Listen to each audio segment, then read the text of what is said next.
Okay, so let's look at the one-handed strangle.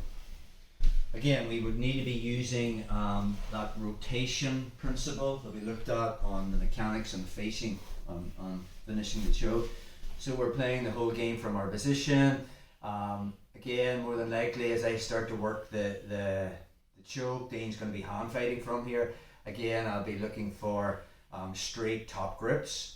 Eventually, from here, I'll be raising his wrist, finding single cross, taking Dean to the underhook side. And now from this position, maybe as I go for the choke, he's defending, I can find this, push it down, and now we're into the whole system.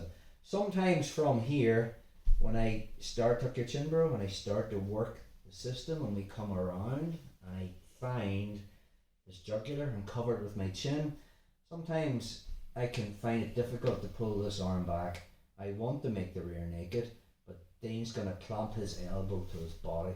So having this skill to finishing it one-handed is a good skill to have.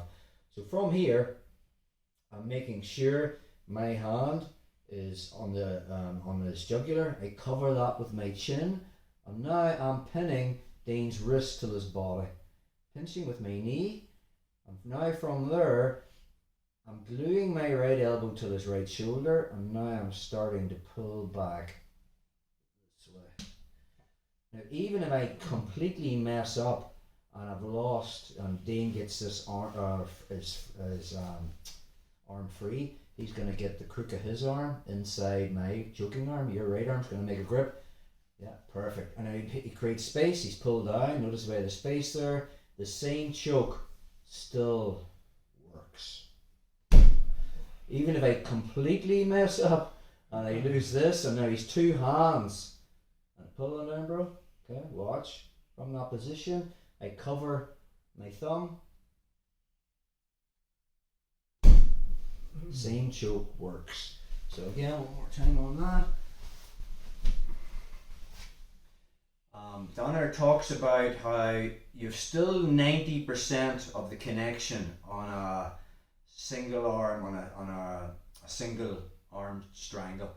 So it's not just quite as good as a rear naked choke, because obviously in the rear naked I have the connection, which we'll talk about in the next one. But just that ability to control that arm coming around and making sure I cover it. So from our position, I get into the harness position. Dane's probably going to be protecting his neck. So whether I get straight, this time we'll just go from straight direct grips. As I fall onto my left side, I post rear mount.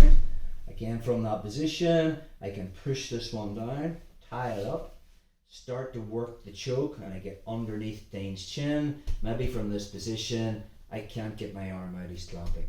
So again, I cover his jugular, my chin covers the thumb. It's all about Dane trying to peel that thumb line off. He wants to be getting that hand up, or it'll be actually his other hand, and finding that thumb and pulling it down. So that's why I want to cover that up with my chin. Once I'm here, I glue this to his body, and now it's all about withdrawing my right elbow. So I'm putting it all the way back as I expand my chest and drive it forward into over Dane's shoulder. Okay, so that is our single choke.